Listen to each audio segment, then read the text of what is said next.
Mimpi bertemu Nabi Shallallahu Alaihi Wasallam. Alhamdulillah wassalatu wassalamu ala rasulillah wa ba'du. Ada beberapa catatan penting terkait mimpi bertemu Nabi Shallallahu Alaihi Wasallam. Pertama, bahwa seseorang mungkin untuk mimpi bertemu Nabi Shallallahu Alaihi Wasallam. Karena setan tidak mampu meniru wajah beliau dan menampakkan diri dalam mimpi dalam rupa beliau. Sebagaimana dinyatakan dalam hadis dari Abu Hurairah radhiyallahu anhu bahwa Nabi Shallallahu Alaihi Wasallam bersabda, "Siapa yang melihatku dalam mimpi, dia benar-benar melihatku. Karena setan tidak mampu meniru rupa diriku." Hadits riwayat Bukhari dan Imam Muslim di kitab sahihnya. Hanya saja, penting untuk dicatat di sini. Yang tidak mampu dilakukan setan adalah menyerupai wajah Nabi Shallallahu Alaihi Wasallam yang sebenarnya. Adapun menampakkan diri dengan wajah yang lain, bisa dilakukan oleh setan.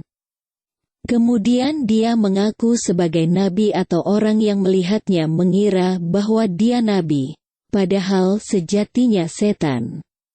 Kedua, ketika seseorang melihat wajah cerah, baju putih, dan manusia dengan ciri mengagumkan lainnya, bukan jaminan bahwa itu Nabi Shallallahu Alaihi Wasallam. Karena yang dimaksud mimpi melihat Nabi Shallallahu Alaihi Wasallam adalah melihat beliau persis sebagaimana ciri fisik dan wajah beliau. Karena itu, jika ada orang yang merasa melihat Nabi dalam mimpi, perlu dicocokkan dengan ciri fisik dan wajah beliau sebagaimana yang disebutkan dalam hadis dan keterangan para sahabat. Imam Bukhari menyebutkan keterangan Ibnu Sirin rahimahullah ketika mengomentari hadis tentang mimpi melihat Nabi Shallallahu Alaihi Wasallam. Berkata Imam Bukhari bahwa Imam Ibnu Sirin mengatakan, apabila dia benar-benar melihat wajah Nabi Shallallahu Alaihi Wasallam. Sahih Bukhari. Setelah hadis No. 6592, Al-Hafiz Imam Ibnu Hajar mengatakan, diriwayatkan dari Ayub. Beliau menceritakan, jika ada orang yang bercerita kepada Muhammad bin Sirin bahwa dirinya mimpi bertemu Nabi Shallallahu Alaihi Wasallam, maka Ibnu Sirin meminta kepada orang ini untuk menceritakan ciri orang yang dia lihat dalam mimpi itu. Jika orang ini menyampaikan ciri-ciri fisik yang tidak beliau kenal, beliau mengatakan, "Kamu tidak melihat Nabi Shallallahu Alaihi Wasallam." Ibnu Hajar menyatakan, sanad riwayat ini sahih.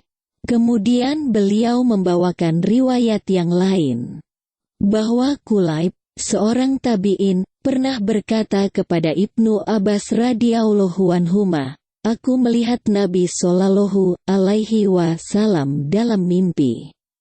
Ibnu Abbas berkata, "Ceritakan kepadaku, orang yang kamu lihat." Kulaib mengatakan, "Saya teringat Hasan bin Ali bin Abi Thalib. Kemudian saya sampaikan, beliau mirip Hasan bin Ali." Lalu Ibnu Abbas menegaskan, "Berarti kamu memang melihat Nabi Shallallahu Alaihi Wasallam."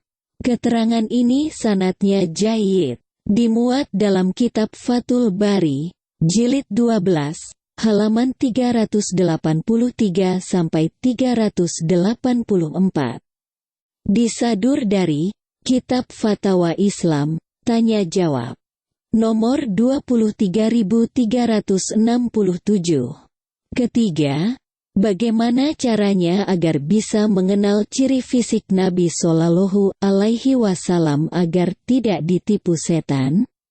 Tidak ada cara lain untuk bisa mengetahui ciri fisik beliau.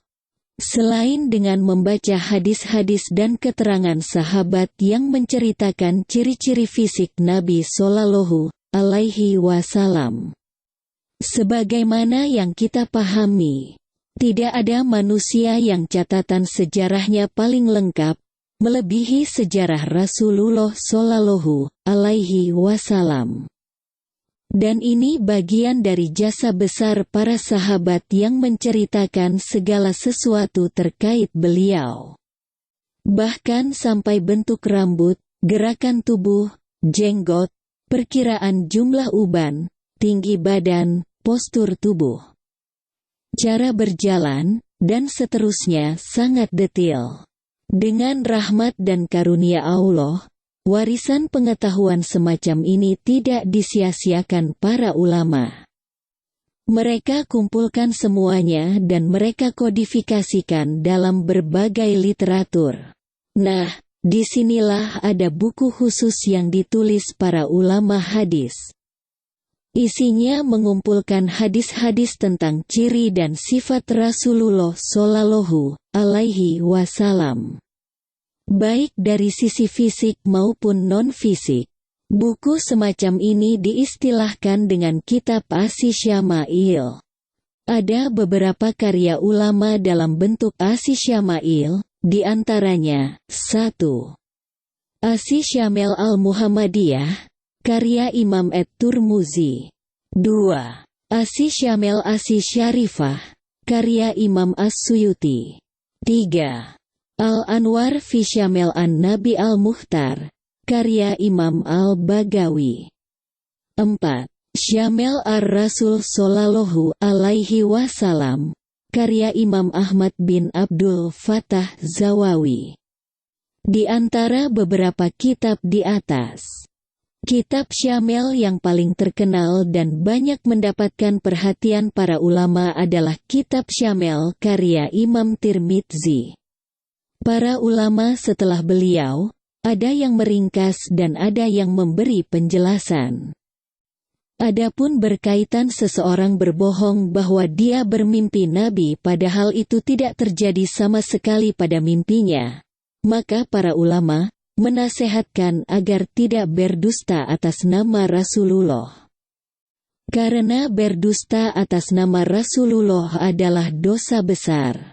Allahu a'lam.